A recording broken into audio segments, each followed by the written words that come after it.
Turton Tower, and we're going to look at the clothes that Tudor people wore.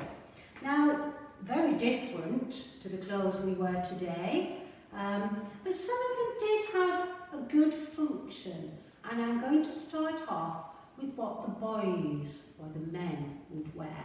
And first of all, we have the breeches. Very padded, very padded. And there was a reason for that, because if you were a whipping boy, you would need to make sure that your breeches were well padded. Find out what a whipping boy was in Tudor times. Now, you'll notice these breeches are different than the pants we wear today. They only come to the knee, and that was because men liked to show off, and boys, a shapely calf in Tudor times was considered most attractive. So the breeches. Let's look at what else the boys would have worn. We next come to the doublet. Look at that. Strong shoulders. Can you see how the shoulders come out? That was a sign that boys were strong and the men were strong, because they had these padded shoulders. And it showed off the chest, a strong man's chest with all the buttons going down. And that was the doublet. And to top it all, of course, we have the hat.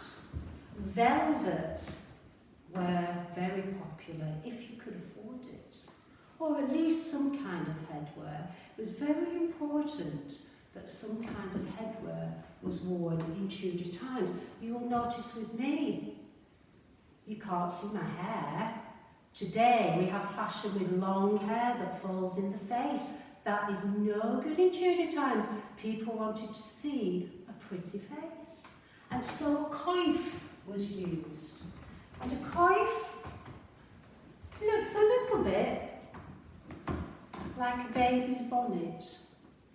But if I take my headdress off, there's the coif. Hides all the hair so you can see a pretty face.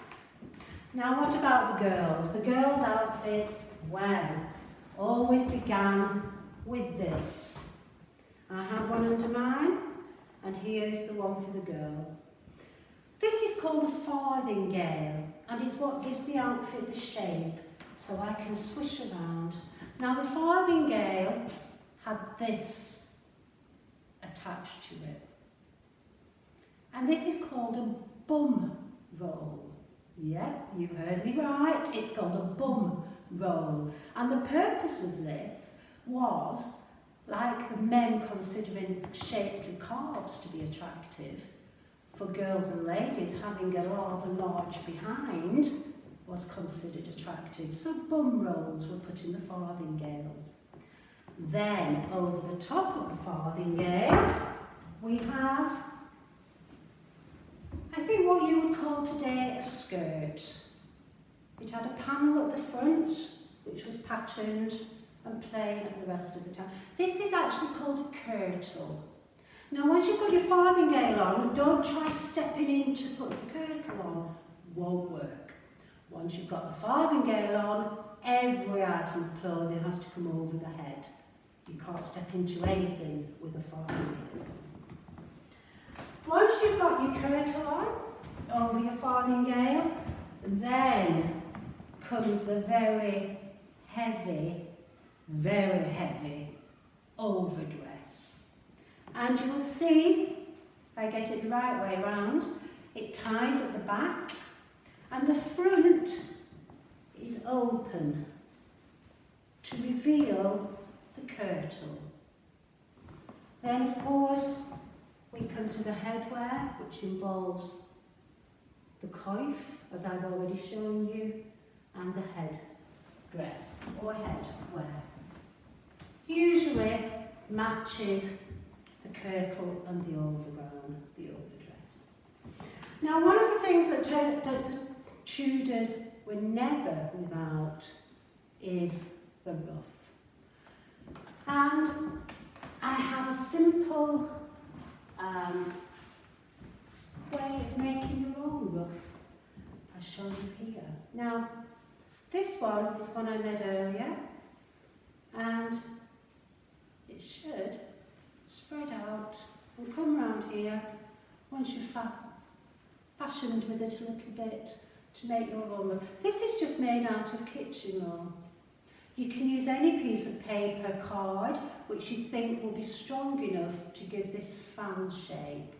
And basically all you need to do, get a length of kitchen roll and fold it into a fan-like. So it's folding it one way and then folding it the other. Fold it one way, then fold it the other.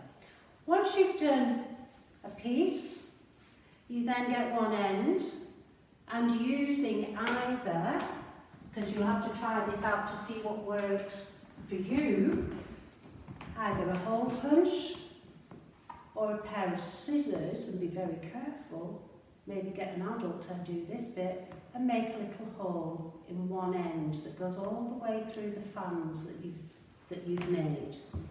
Once you've got the hole, you then